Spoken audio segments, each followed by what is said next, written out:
বর্তমান সময়ে হকারে ইমামত, অল সুন্নি movement, all humanity রেভলিউশনের বাহিরে ইমানের কোনো ধারা পৃথিবীতে নাই।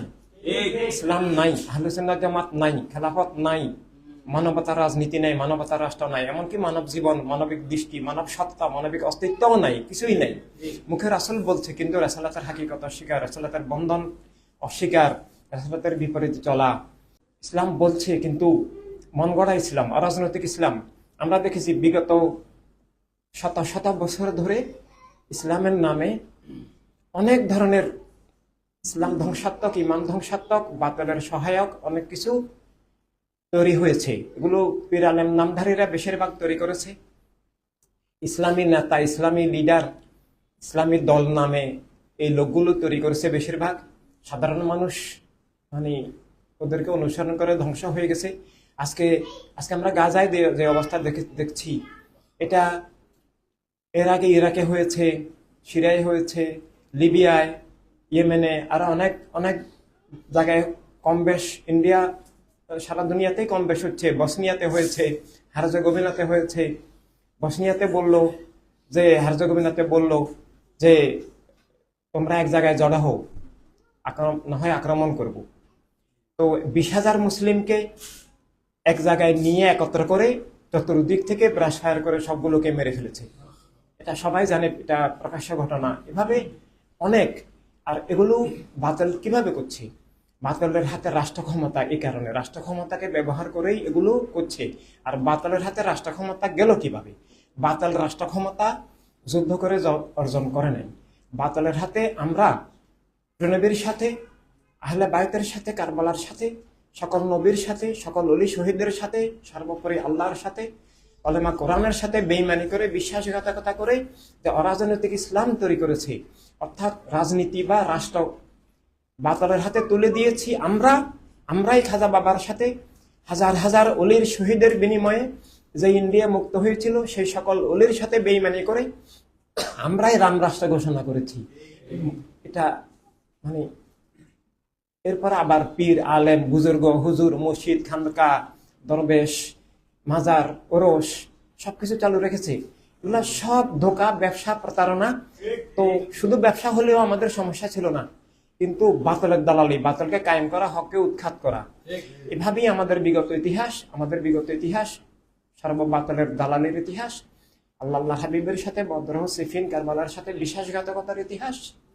এবং সেই ইতিহাসেরই ফল আজকের এই চরম ধ্বংসযজ্ঞ। গাজার দিকে একটু তাকান, দেখেন শিশুদের কি অবস্থা, মাদের কি অবস্থা, ভাইদের কি অবস্থা। আজকে আমরা এখানে তো সকালে নাস্তা করেছি, দুপুরের খাবার খেয়েছি, আমাদের ঘর আছে, রাস্তা আছে, যানবাহন আছে, আমরা পরিবারের কাছে যাব, পরিবার আমাদের কাছে আসবে, আমাদের একটা নিশ্চিন্ত জীবন। অনেক সমস্যা থাকলেও কিন্তু ওখানে ঘন্টায় ঘন্টায় স্থান চেঞ্জ করতে হচ্ছে, চেঞ্জ করেও বাঁচতে পারছে না। ভাবে মানে শিশু দেহ আছে, মাথা নাই, মাথা আছে, দেহ নাই। এভাবে একজন বলছে আমার মায়ের, আমি চেষ্টা করছি, মাথার একটা অংশ পেয়েছি, আর বাকি মানে শরীরের অঙ্গ প্রত্যঙ্গ গুলো একটু খুঁজে জোগাড় করে আমি একটু কভার দেওয়ার চেষ্টা করছি, যদি মায়ের স্মৃতি অন্তত যদি থাকে। আসলে উনি জানেন না যে কিছুক্ষণ পরে উনিও স্মৃতি হয়ে যাবেন, উনিও চলে যাবেন।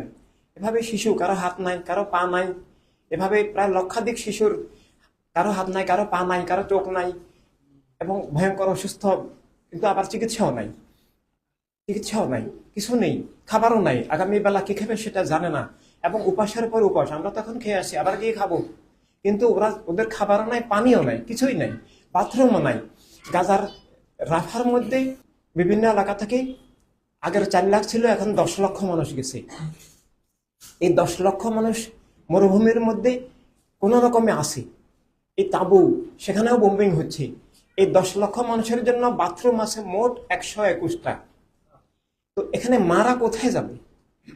121টা বাথরুম সকাল থেকে 7 দিন লাইন দিলেও কেউ যেতে পারবে না, তো কোথায় যাবে? তো এভাবে এতদিন পর্দার নামে, যে অতি পর্দার নামে যে শয়তানি করেছে, যে ইসলামকে ধ্বংস করেছে, মামুনদের লেখাপড়া নিষিদ্ধ করেছে, জীবনের বিকাশ নিষিদ্ধ করেছে, এবং পুরো দিনকেই ধ্বংস করে দিয়েছে, পুরো মিল্লাতকেই ধ্বংস করে দিয়েছে। আজকে কি অবস্থা? তো এগুলো এগুলো কার ফল? এগুলো Netanyahu, Joe Biden, Narendra Modi, Trump, Bush, Blair এরা আপাত দৃষ্টিতে করছে। দেখা গেলেও মূল criminal Netanyahu, Bush, Biden, Blair, Modi নয়। মূল ক্রিমিনাল, মূল খুনি, মূল শত্রু আমরা আমরা আমরা যারা মুসলিম দাবিদার, ফির আলম দাবিদার, মাদ্রাসা খানকা দাবিদার, ইসলামী সংগঠন দাবিদার, নেতা দাবিদার, বুজুর্গ দাবিদার, এইসব ধোঁকাবাজ প্রতারক বাতিলের দালাল মুনাফেক গোষ্ঠীরাই আমাদেরকে বিগত শত শত বছর ধরে ধ্বংসের পর ধ্বংস, বাতিলের দালালির পর দালালি আমাদেরকে কবরেরও রাখে নাই। কবরের চিহ্ন থাকে।